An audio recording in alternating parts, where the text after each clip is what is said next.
muero puro así. La gracia de Dios para con nosotros. Vamos a anunciar acerca de el Hijo de Dios, acerca del Señor Jesucristo. Quisiéramos entonces comenzar cantando el número 517. Dice en la primera y segunda estrofa: el Hijo del Padre, el Cristo de Dios, morando en el cielo de todo Señor, dejando la gloria al mundo bajó, y en forma de siervo Él se anonadó. Al Padre obediente se ve Jesús, aún hasta la muerte y muerte de cruz. Amó a los perdidos, los quiso alcanzar, por su sacrificio los pudo salvar. Cantemos estas dos estrofas y finalmente el coro del himno número 517. El Hijo del Padre, el Cristo de Dios, morando en el cielo de todo Señor, dejando la gloria al mundo bajó, y en forma de siervo Él se anonadó. Al Padre obediente se ve a Jesús, aún hasta la muerte y muerte de cruz. Amó a los perdidos, los quiso alcanzar, por su sacrificio los pudo salvar. Su amor es mi historia, su amor mi canción. Al cielo de gloria me lleva el Señor, me anima y consuela, su amor por doquiera, pues Cristo me espera, sí, Cristo me espera con brazos de amor, su amor mi canción.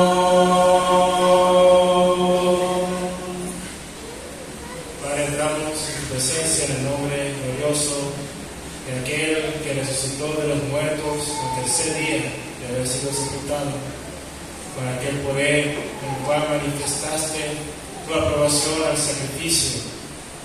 sacrificio de presentarse Él en nuestro lugar, para así darnos redención, para darnos el perdón de todos nuestros pecados.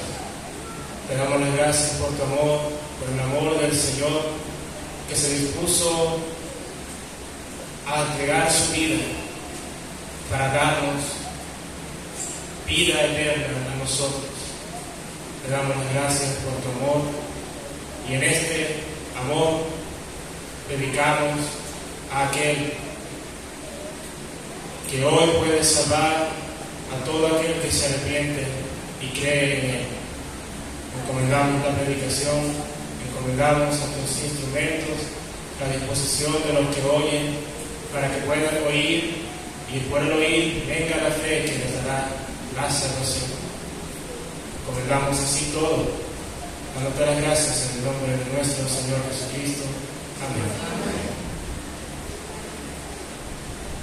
Nosotros hemos cantado acerca de una verdad fundamental de nuestra fe, el creer que Cristo es el Hijo de Dios. La palabra lo llama el Hijo unigénito de Dios. Es una particularidad que solo pertenece al Cristo. Quisiera leer algunos pasajes que hablan de esta verdad, y esto está mucho más presente en el Evangelio de Juan.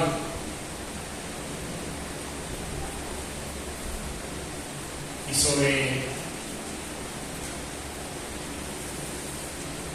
esta verdad se hace patente una realidad con respecto a la humanidad. Nosotros leemos acerca del Hijo de Dios, como dice en el Evangelio de Juan, capítulo 1, en el principio, que en el principio era el Verbo, y el Verbo era con Dios, y el Verbo era Dios. Este era en el principio con Dios. Todas las cosas por Él fueron hechas, y sin Él nada de lo que ha sido hecho fue hecho. Pasemos ahora al versículo 14, que dice: y aquel Verbo fue hecho carne, y habitó entre nosotros, y vimos su gloria, gloria como del unigénito del Padre, lleno de gracia y de verdad. Ahora quisiera leer atrás en el versículo 12, dice que a todos los que le recibieron, a los que creen en su nombre, les dio potestad de ser hechos hijos de Dios. Veamos ahora en el capítulo 3 de este mismo Evangelio las palabras que el Señor Jesucristo le dijo a Nicodemo: de cierto te digo, que el que no naciere de nuevo no puede ver el reino de Dios. Versículo 6: lo que es nacido de la carne, carne es, y lo que es nacido del Espíritu, Espíritu es. No te maravilles de que te dije, os es necesario nacer de nuevo. El viento sopla de donde quiere y oyes su sonido, mas no sabes de dónde viene ni a dónde va. Así es todo aquel que es nacido del Espíritu. Quisiera leer ahora en las epístolas de este autor, en la primera epístola del apóstol Juan, en el capítulo 2, pero en el capítulo 3, en el primer versículo, el apóstol Juan escribió: mirad cuál amor nos ha dado el Padre, para que seamos llamados hijos de Dios. Por esto el mundo no nos conoce, porque no le conoció a Él. En el capítulo 5, en el primer versículo, dice esta misma carta: todo aquel que cree que Jesús es el Cristo es nacido de Dios, y todo aquel que ama al que engendró, ama también al que ha sido engendrado por Él. Solo una referencia de muchas de Cristo dirigiéndose al Padre. Quiero leer en el Evangelio según Juan otra vez, en el capítulo 11.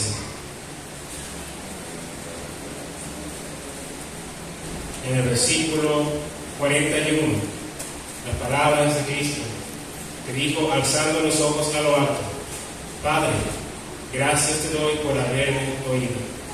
Yo sabía que siempre me oyes, pero lo dije por causa de la multitud que está alrededor, para que crean que tú me has enviado. Hasta aquí la lectura. Que el Señor bendiga y prospere su palabra. Existe a día de hoy un concepto que se tiene acerca de lo revelado en las Escrituras. Se tiene el mal concepto, y siempre buscamos enfatizarlo en la predicación, de que todos los hombres, todas las personas son hijos de Dios. Muchos filósofos, queriendo tratar de encerrar los fundamentos o las enseñanzas del cristianismo, creen o dicen que la Biblia enseña la universalidad de Dios como Padre y la universalidad de todos los hombres como hermanos. Pero la palabra claramente hace distinción de que no todos son hijos de Dios. Hemos leído aquel pasaje que claramente limita esta gloria a los que reciben al Señor Jesucristo. Nosotros sabemos de Génesis que habla acerca de la creación, que Dios hizo el hombre a su imagen y semejanza, varón y hembra los creó. Él es ciertamente el creador nuestro. Nosotros provenimos de la creación de Dios. Por lo tanto, todos los hombres somos criaturas de Dios. Y Dios nos creó para ser imagen de su gloria. Nos creó para poder glorificarlo. Pero el hombre, como la Escritura también enseña, buscó muchas perversiones. Dios hizo al hombre recto, pero el hombre se desvió, desobedeció, pecó contra Dios. Quiso irse cada quien por su propio camino. Y ahora Dios, por medio del Hijo unigénito, ahora sí, llama a todos los hombres a arrepentirse y creer.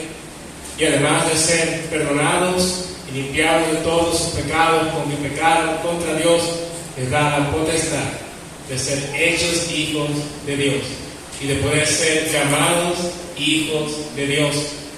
Y aunque no lo hemos leído ahí en el Evangelio de Juan, en el primer capítulo, también habla acerca de que esto no es hecho por voluntad de carne, ni de sangre, ni voluntad de varón, sino de Dios. Algo que nosotros hallamos de todas las personas es dirigirse a Dios como Padre. Todos, independientemente de su condición delante de Dios, de si han recibido o no al Señor, se refieren a Dios como Padre, se dirigen a Dios como Padre. Pero no, en todas las Escrituras, desde el Génesis hasta el Nuevo Testamento, esto es algo que nadie se atreve a hacer.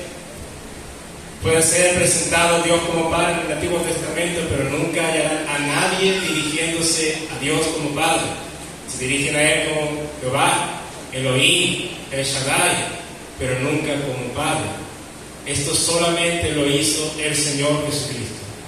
Y hemos leído uno de los muchos pasajes en los cuales Cristo se dirige a Dios y como siempre se dirige a Él como Padre. También esto ha sido razón para aquellos hombres acusarle de él hacerse igual a Dios al llamarse a sí mismo Hijo de Dios. Todavía a día de hoy hallamos mucha oposición respecto a esto. Para la creencia musulmana y otras niegan que Cristo se llamó a sí mismo de esta manera, porque es inconcebible pensar que alguien pueda ser hijo de Dios. Pero esto es una realidad que aquí plasmada en la palabra se hace latente. Cristo es el Hijo de Dios, es el Hijo unigénito de Dios. Y todos aquellos que le reciben son hechos y llamados hijos de Dios, no por algún mérito que tengamos nosotros, no porque nosotros decidamos llamarnos hijos de Dios, sino porque el Hijo unigénito dio su vida para rescatarnos y para en la obra poderosa que Cristo hace a través de su sangre derramada en la cruz, somos todos regenerados espiritualmente. Tenemos un nuevo nacimiento que ya no es hecho de manera material y física, sino espiritual. Y este nuevo nacimiento es de ser engendrados por Dios y ser llamados hijos de Dios. Para que alguien pueda entrar y ver el reino de Dios, entrar en la gloria de Dios, esta persona debe nacer de nuevo. Y el nuevo nacimiento viene cuando obedece el llamado de arrepentimiento de Dios, arrepentidos y creer en el Evangelio. Nosotros vemos cómo esta es una muestra de amor. Mirad cuál amor nos ha dado el Padre, en que podamos ser llamados hijos de Dios. Y hemos leído también acerca de cómo este amor derramado en el corazón de los que han conocido con cuánto amor Dios les amó, que esto es dirigido también a los que han sido engendrados por Él, a los hermanos. Aquí también limitamos que no todos son hermanos. Tenemos la costumbre también de oír a todos llamándose hermanos, independientemente de si lo sean o no. Se tiene el concepto de una universalidad, se tiene el concepto de que todos son hijos de Dios, de que todos somos hermanos en Dios, pero no es así. Es solo aquellos que se han arrepentido y creyeron en el Señor Jesucristo. Es solamente aquellos que han obedecido el mandato de Dios. De manera que cada vez que observamos a alguien dirigiéndose a Dios como Padre, consideremos si somos realmente hijos de Dios, que somos realmente de aquellos que se han arrepentido y que han nacido de nuevo. Un nuevo nacimiento implica un cambio, una transformación, como bien decimos, de haber tenido una vida, una dirección, un andar, a tener una completamente nueva. Nosotros creemos en las Escrituras que hablan de que todos aquellos que son dirigidos, guiados por la carne, y aquellos que son guiados por el Espíritu, estos son hijos de Dios. Hay un andar distintivo de aquel que ha pasado de ser hijo de ira, hijo de condenación, hijo de muerte, a ser hijo de Dios, hijo de luz. Y esto es para nuestra observancia, para todos aquellos que nos dirigimos a Dios como Padre, entender por qué lo hacemos. Los que hemos creído en el Señor sabemos que Él es el Hijo de Dios y que su virtud y su justicia ha sido impuesta en nosotros por la gracia de Dios al haber perdonado nuestros pecados después de habernos arrepentido. Pero ¿qué de todas las demás personas? ¿Qué de cada uno de los que se atreven a llamar a Dios Padre? ¿Realmente son ellos hijos de Dios? ¿Realmente es usted hijo de Dios? Hija de Dios. Dios quiere ciertamente ser Padre de todos. Por eso dio a su Hijo morir en la cruz y cargar en la cruz el pecado nuestro, para que seamos absueltos de toda culpa justificada, porque Dios ha establecido ya que todo aquel que peca muere, y todo aquel que muere sin Cristo en la eternidad será presentado ante ese gran trono blanco, y ahí mismo Dios juzgará a todos por cada uno de sus pecados. No habrá ninguno que pase por alto, porque Dios todo lo sabe, y Dios, como juez justo, ha de juzgar el pecado.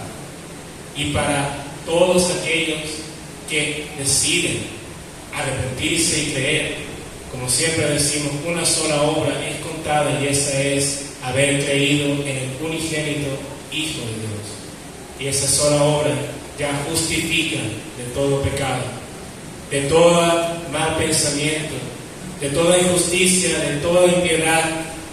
No, estas personas, por la gracia, por los méritos de aquel que dio su vida por ellos, son perdonados y son además hechos hijos de Dios, para que en la eternidad habiten en la presencia de aquel que es su Padre. No porque decidamos nosotros ser hijos, sino porque Dios quiere hacernos sus hijos por medio del Hijo unigénito. Esta es la importancia de que Cristo es el Hijo de Dios. Solamente el Hijo de Dios podía darnos esta gracia. Solamente Dios mismo encarnado podía ser Él el que diese su vida en lugar nuestro. Solamente Él podía justificarnos de todos nuestros pecados. No había nada, ni hay nada que podamos nosotros hacer por nuestros propios méritos para justificarnos de nuestro pecado con el que hemos pecado contra Dios. Dios ya lo ha hecho todo por medio de su Hijo. Y su Hijo resucitó, su Hijo vive, sentado a la diestra de Dios está, y era de volver por los suyos. He aquí yo y los hijos que me has dado, como está escrito en la palabra de Dios.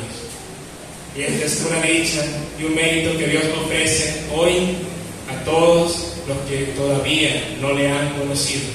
Que ustedes puedan llamar a Dios Padre por los méritos de su Hijo.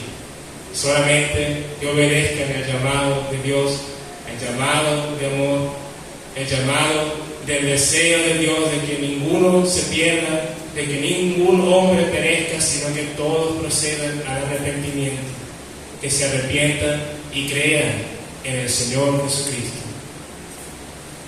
Y una vez más, siempre, hoy otra vez, la oportunidad de recibir esta gracia, de ser hecho hijo de Dios, que reciban y crean en el Señor Jesucristo. Señor, bendiga y prospere en su palabra. Amén.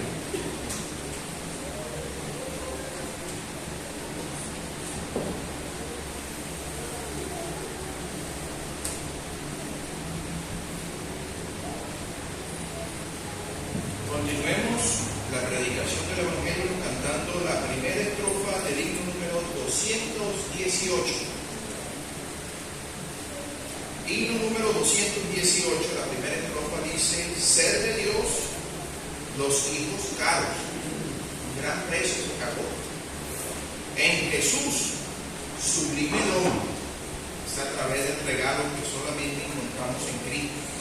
En Jesús nos mira el Padre y nos da su bendición.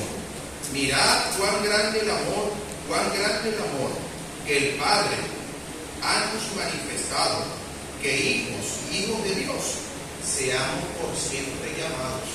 Vamos a cantar solo la primera del 218. Entre Dios, hijos caros, en Jesús humilde don. En Jesús nos mira el Padre y nos da su bendición.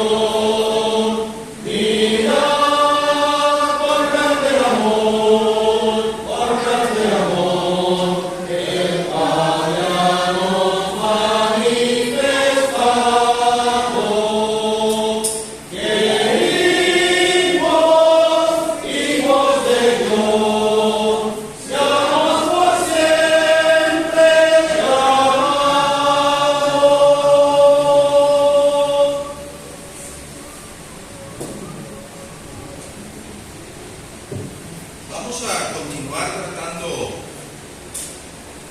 el tema que hace unos días atrás estábamos hablando acerca de el por qué vino el Señor Jesucristo. Él vino a transformar vidas. Nuestra realidad, cuando nacemos, es este camino ancho. Usted, si nos ha visitado en noches anteriores, ha podido observar una y otra vez el camino ancho. Aquí nacemos todos, pero el final o el desenlace de ese camino, las llamas que se ven aquí, es el lago de fuego. Los que estarán allí en ese día donde el Señor dictará la sentencia, no es otra cosa sino los que han de recibir la justa sentencia de Dios, de la justicia por causa del pecado. Aquí nacemos todos, pero el Señor vino a transformar vidas. Él no queriendo que sigamos por este camino, Él abrió un camino nuevo y vivo a través de su propio cuerpo, cuando Él murió en la cruz, y este camino Él lo hizo posible. Y este camino, el desenlace, es el cielo y el paraíso. Y vamos a ocuparnos en esta noche, sabiendo que Él vino a transformar vidas. Quiere que usted cambie de dirección y camine por este camino que lo lleva al cielo. Él dijo unas palabras de una manera profética antes de venir a este mundo. Capítulo 10 de la Epístola a los Hebreos. Vamos a leer unos versículos allí y algunas otras referencias en el Evangelio según San Juan. Capítulo 10 de la Epístola a los Hebreos. Y vamos a leer en el versículo, comenzando el versículo 5. Por lo cual, entrando en el mundo, dice: sacrificio y ofrenda no quisiste. Esto es el Señor hablando al Dios eterno, al Padre. Sacrificio y ofrenda no quisiste, mas me preparaste el cuerpo. Holocaustos y expiaciones por el pecado no te agradaron. Entonces dije: he aquí que vengo, oh Dios, para hacer tu voluntad, como en el rollo del libro está escrito de mí. Entonces dije, este es el Señor Jesucristo: he aquí que vengo, oh Dios, para hacer tu voluntad, como en el rollo del libro está escrito de mí. Otra razón, otro motivo por el cual vino el Señor Jesucristo a este mundo: Él vino a hacer la voluntad del Padre. Pasemos a leer unas referencias en el Evangelio según San Juan, capítulo 4. Capítulo 4 del Evangelio según San Juan. Vamos a hacer la lectura desde el versículo 31. Dice, entre tanto, los discípulos le rogaban diciendo, Maestro, come. Él les dijo, yo tengo una comida que comer, que vosotros no sabéis. Entonces los discípulos decían unos a otros, ¿le habrá traído a alguien de comer? Jesús les dijo, mi comida es que haga la voluntad del que me envió y que acabe su obra. Capítulo 6 del mismo Evangelio, y vamos a leer desde el versículo 38. Porque he descendido del cielo, no para hacer mi voluntad, sino la voluntad del que me envió. Y esta es la voluntad del Padre, el que me envió, que de todo lo que me diere no pierda yo nada, sino que lo resucite en el día postrero. Y esta es la voluntad del que me ha enviado, que todo aquel que ve al Hijo y cree en Él tenga vida eterna, y yo le resucitaré en el día postrero. Hasta allí está bien, que el Señor prospere la lectura y la exposición de su palabra, con lo que ya hemos oído.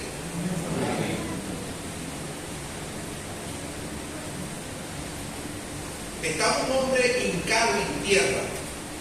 Estaba hincado en tierra y metía su mano en un hueco en la tierra. Y él hacía de repente esta reacción.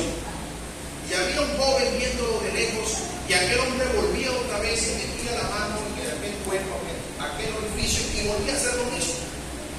Y así lo hacía repetidas veces. El joven se acercó a ver qué era lo que estaba haciendo.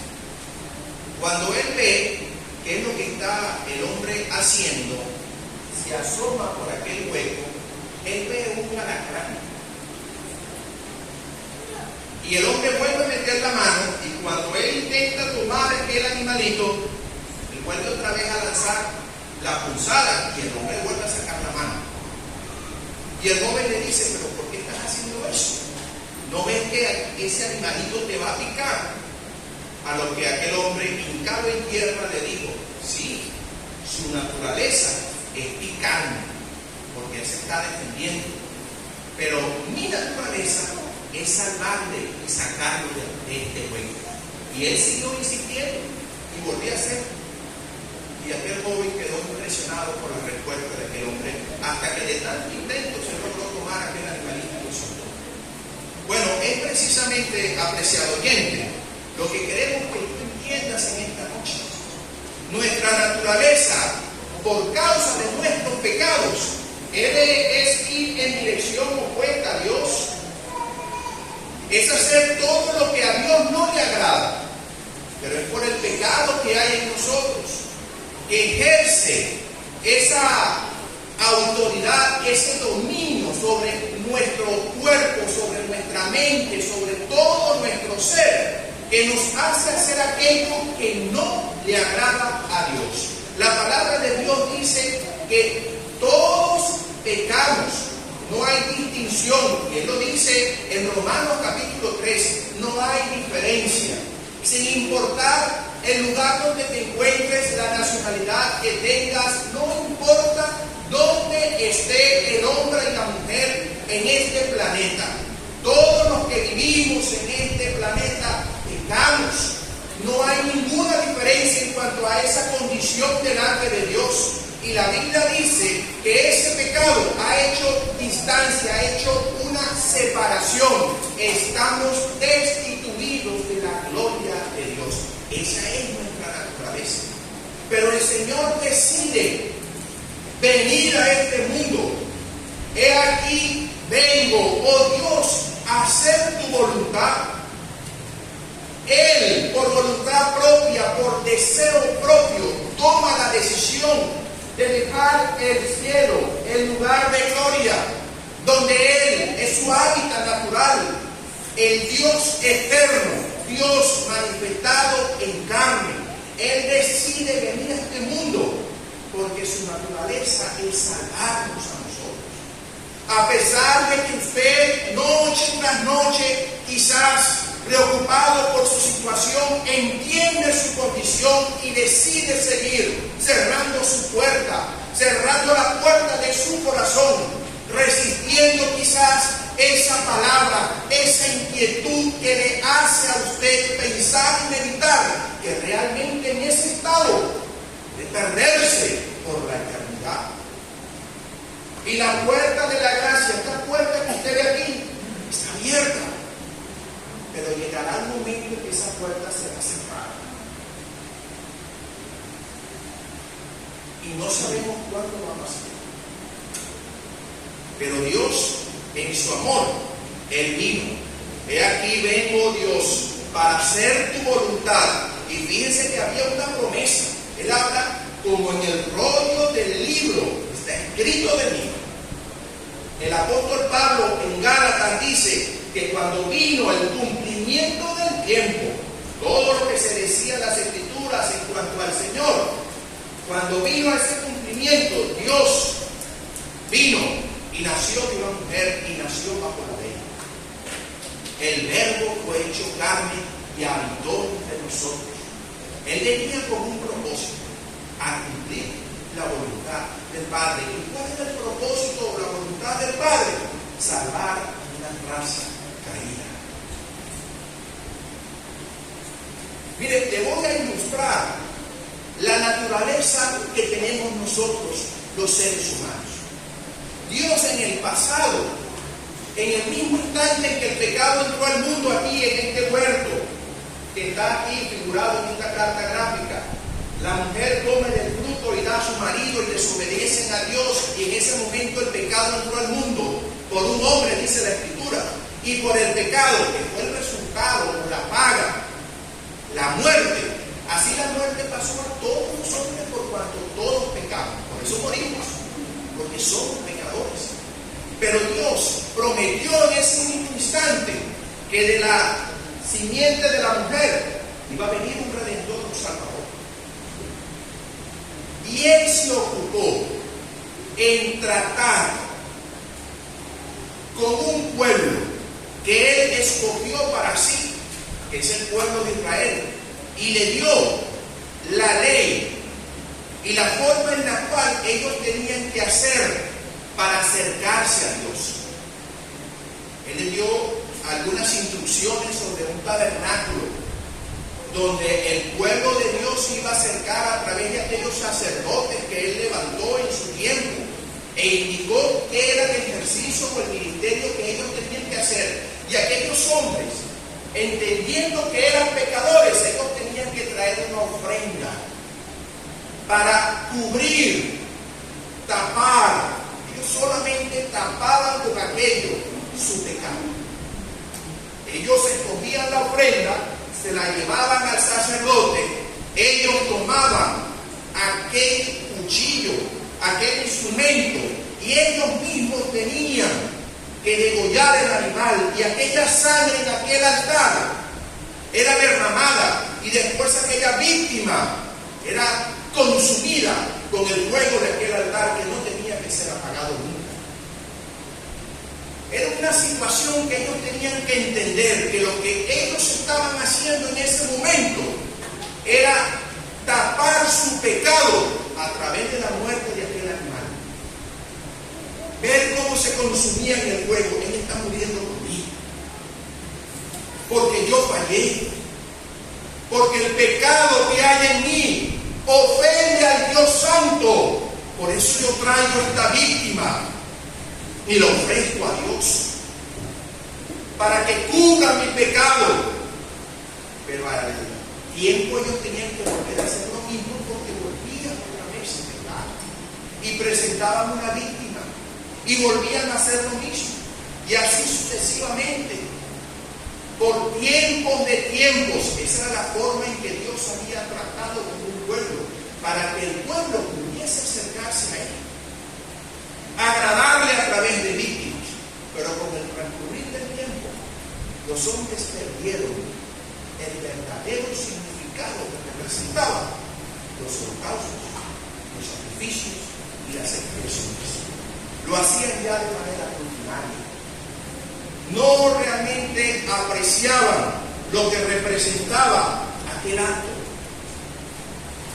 En estos días estábamos escuchando, el día de ayer, cómo el Señor entró una vez en el templo y volcó todas aquellas mesas de aquellos hombres que vendían las víctimas.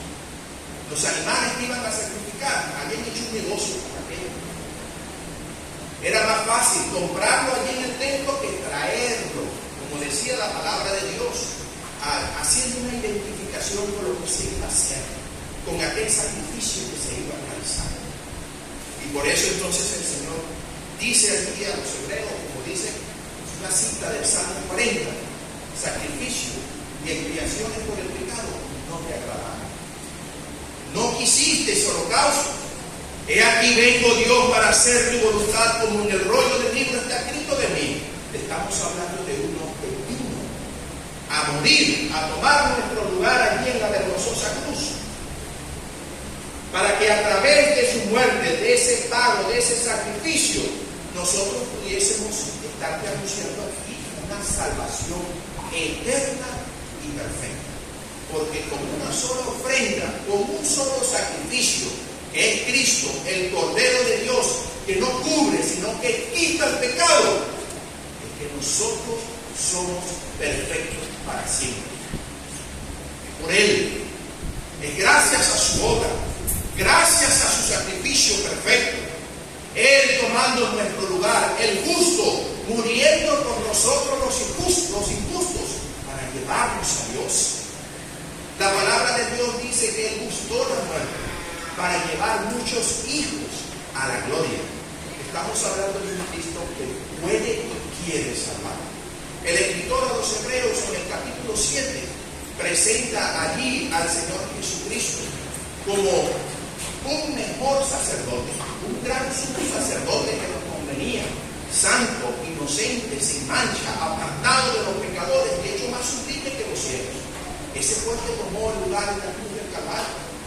Ese que reúne todas esas características para poder presentar una ofrenda perfecta, un sacrificio único, una sola vez para siempre. Pero también se presenta como el que hizo posible un mejor pacto. Eso que te estamos hablando del tabernáculo, después del templo, aquellos sacerdotes, aquellas ofrendas que se hacían en el altar, eso fue el primer pacto. Él vino a establecer uno nuevo a través de su propio cuerpo. Él derramando su sangre vertida allí en la cruz del Calvario. Aquí Él tomó el lugar que tú y yo merecíamos. Él pagó lo que tú y yo nunca podíamos pagar. Nuestro destino era el lago del fuego, pero Él abrió este camino nuevo y vivo. Estamos hablando de un Cristo que quiere y te puede salvar. Y Él presentó en el capítulo 9 un mejor sacrificio. Como ya hemos dicho, con una sola ofrenda hizo perfecto para siempre a los sacrificados. Mira, apreciado oyente, las personas que entienden esta gran verdad y no se apropian de la salvación, no pueden presentarse delante de Dios y decir, no, yo no sabía, o yo no tuve oportunidad. ¿Cuántas noches has escuchado del mensaje del Evangelio y has comprendido tu situación? El pecado es tan terrible que el Cristo tuvo que moverse del cielo, nacer en este mundo. Mire, lo increíble no era que Él se encarnara. Lo impresionante es que era que Él se encarnara, porque Él es glorioso. Él es la gloria de Dios manifestada en carne. Eso era lo impresionante. Aquellos hombres, cuando Cristo se les transfiguró, quedaron impactados. El apóstol Juan dice allí que vimos su gloria, gloria como la del unigénito del Padre, lleno de gracia y de verdad. Lo increíble es que toda esa gloria fue velada por un breve tiempo en un cuerpo semejante a nosotros, pero sin pecado. Lo terrible del pecado, que el Hijo de Dios fuese clavado, fuese humillado, fuese burlado, escupido, le coronaron con espinas y se burlaban diciendo, salve el Rey de los judíos. el Rey de Reyes, el Señor de Señores, que dice que los cielos de los cielos no le pueden contener, estaba allí, pudiendo zafarse tranquilamente. Él le dijo a los apóstoles, al apóstol Pedro: ¿tú crees que yo no puedo pedir una legión de ángeles al Padre para que vengan y me defiendan? No podía. Dios Todopoderoso. Pero Él no se zafó de aquella situación. Él no salió de aquella situación. Él no se bajó de la cruz. Porque Él te ama a ti. Era la única manera de que tú puedas recibir la salvación de tu alma. He aquí, vengo Dios para hacer tu voluntad, la voluntad del Padre, que tú seas salvo. Yo tengo una comida que comer, que haga la voluntad del que me envió y acabe su obra. Él desea salvarte. Que el Señor te ayude y te prospere su palabra. Amén.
Sálvate a ti mismo y a nosotros.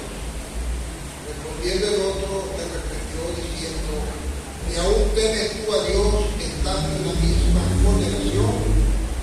Nosotros, a la verdad, justamente padecemos porque recibimos lo que merecieron nuestros hechos, mas ningún mal hizo. Y dijo a Jesús: acuérdate de mí cuando vengas en tu reino. Entonces Jesús le dijo: de cierto te digo que hoy estarás conmigo en el paraíso. ¿Cómo le dejaba de destacar con la bendición del Señor por lo que ya hemos escuchado? En estas dos porciones que hemos leído, podemos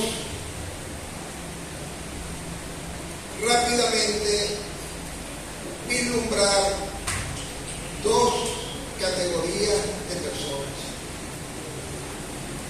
que se diferencian por su actitud ante el Señor Jesucristo, ante el Evangelio. En la primera porción que leímos allí, en el Evangelio según Juan, encontramos aquella escena cuando el Señor Jesucristo enseñaba en una sinagoga en Capernaum. Había mucha gente, a él siempre le buscaba mucha gente para oírle, y él enseñaba y presentaba la verdad de Dios, porque él es la verdad. En otras palabras, él anunciaba el Evangelio, la condición del hombre en su pecado y la gracia de Dios manifestada para salvación. Pero hay algo que ha ocurrido a lo largo de los siglos y que lo hemos manifestado en este tiempo. Y es que el Evangelio, apreciados amigos, amigas, no es un mensaje grato a los oídos del ser humano. No es grato. Si el Evangelio fuese grato, este local estuviese repleto de personas. Tendríamos que colocar sillas de allí en el estacionamiento si fuese grato. Pero el Evangelio no es grato. Lamentablemente, como ya usted ha escuchado, el ser humano, en su condición adámica, rechaza la verdad de Dios. Adán fue creado como cabeza federal del ser humano. Falló, desobedeció a Dios. Y el pecado de Adán nos alcanzó a nosotros. Por eso ya usted ha escuchado que cuando venimos a este mundo, venimos bajo pecado, con una inclinación a la práctica del pecado. Y esto es muy fácilmente apreciable. Un bebecito no recibe enseñanzas para pecar. Es inocente, pero a medida que crece, él pelea. Y nadie le ha enseñado a pelear con sus hermanitos. Y es egoísta, no quiere que le toquen sus juguetes. Y miente. Cuando hay una travesura, él se salva mintiendo. ¿Quién le enseñó? El pecado que mora en él. Por eso, a las personas, cuando se les dice que son pecadores, no les agrada. La persona quiere oír algo que le alegre el oído. Y allí es donde han entrado precisamente las religiones, porque le han dado a la persona lo que quiere oír. No hay problema con el pecado. Que confiesa su pecado a un ministro religioso, va a una penitencia, no hay problema, ya está emblanquecido ya. Y si usted se muere de sus pecados, no hay problema. Vamos a elevar muchas plegarias allá arriba buscando su perdón, el descanso eterno de su alma. Y eso le agrada a la persona.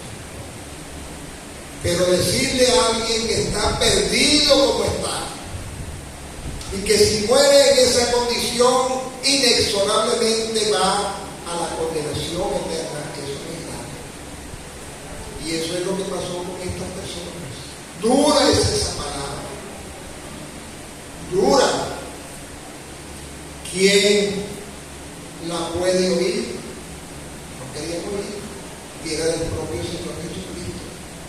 ¿Y qué sucedió?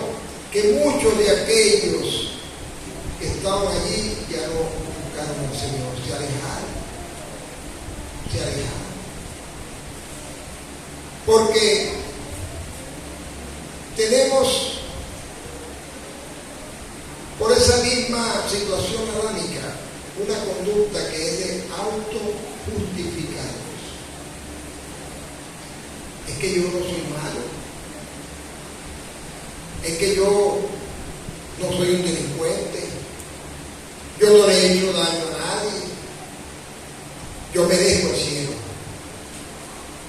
Yo merezco el cielo. Yo tengo que tener un lugar apartado en el cielo cuando me muera. El Señor me tiene algo allá reservado. Uno se autojustifica. Yo no soy como esos que andan por la calle. No soy vicioso ni siquiera.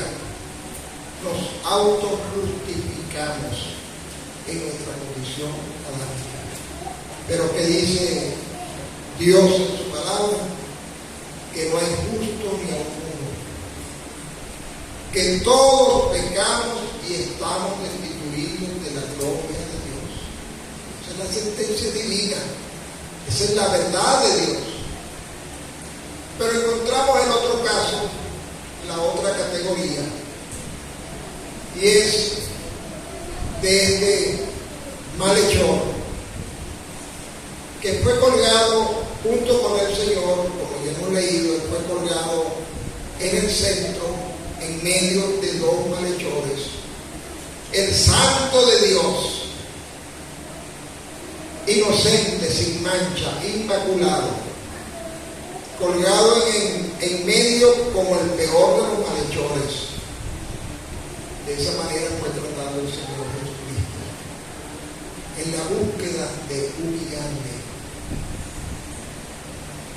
Bueno, vemos el caso de estos dos malhechores. Uno le injuriaba y le decía: si tú eres el Hijo de Dios, sálvate a ti mismo y sálvanos a nosotros. Le estaba apelando a que el Señor hiciera un milagro por ellos. Un bandido. Pero ¿qué pasó con el otro? Y a esa categoría me refiero. Este reconoció que era malo. Este reconoció que era pecador. Y por allí tiene que comenzar toda persona que quiera ser salva. Toda persona que quiera ir al cielo, de acuerdo al dictamen divino, tiene que comenzar por arrepentirse. Fueron las primeras impresiones del Señor en su ministerio público. Arrepentíos y creed en el Evangelio. Debe arrepentirse y creer. Y al creer en el Evangelio no es otra cosa que creer en Él, creer en el Señor. Cuando una persona reconoce verdaderamente que yo soy pecador, qué paso tan importante. Un paso muy importante, pero no se debe quedar allí. Debe buscar la solución a ese pecado, y la solución en Cristo. Aquí en la carta gráfica tenemos un corazoncito que lo que representa es un corazón quebrantado.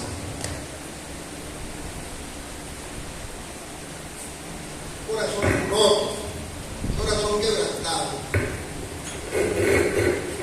Bueno,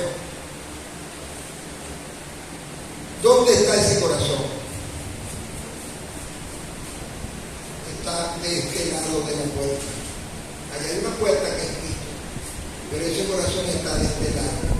Es bueno lo que sucede con este corazón, que está quebrantado, pero no está dentro. Tiene que pasar. Si usted ha sentido quebrantamiento en su alma, si usted está comprendiendo su condición y sus necesidades en salvo, si usted está comprendiendo que solamente en Cristo hay salvación, eso es bueno, pero no se quede allí. Decida por Cristo. Ser salvo, creer en el Señor Jesucristo es una decisión de fe. Una decisión de fe. Está afuera. Este que está aquí está dentro. Puede ser ese mismo corazón quebrantado que pasó y está blanco porque fue lavado. El borde rojo significa por la sangre de Cristo, y su ruta es ascendente hacia el cielo, hacia el paraíso, tal cual como le prometió el Señor Jesucristo, que Él ha dicho. Que el malhechor comprendió, nosotros estamos aquí porque lo merecemos. Nosotros hemos sido malos. Esto que nos está pasando lo merecemos, pero Él no. Él reconoció la santidad del Señor y reconoció que allí al lado de ellos estaba el Rey de Reyes, y Él le dijo: acuérdate de mí cuando vengas en tu reino.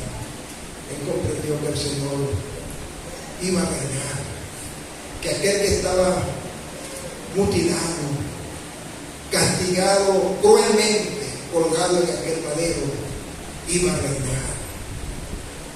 Y Él le invocó. ¿Y cuál fue la respuesta divina? Hoy estarás conmigo en el paraíso.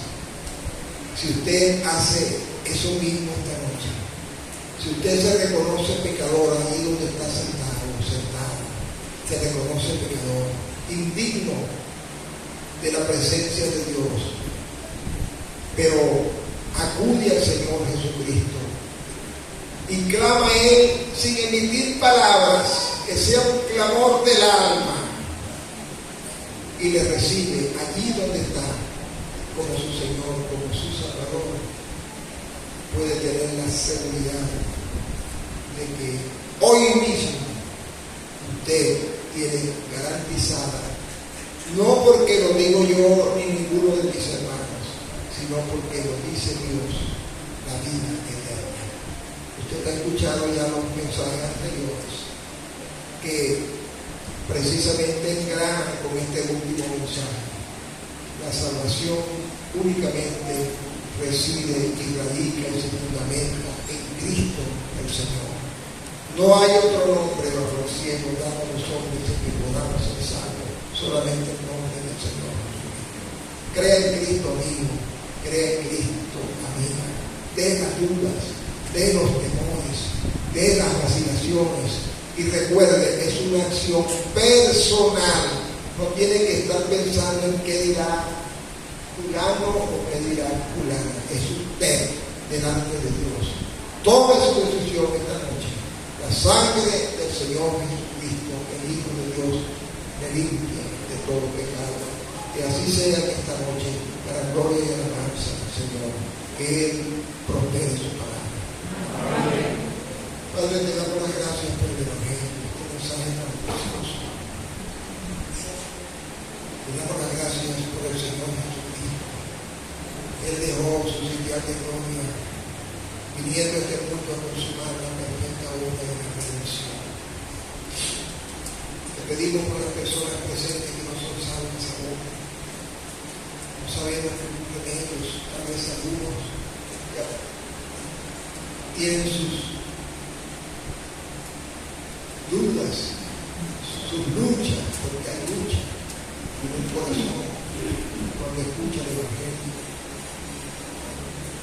Te pedimos que nadie se quede a medias, que no se queden casi creyendo, que crean, que pasen con la puerta que es Cristo,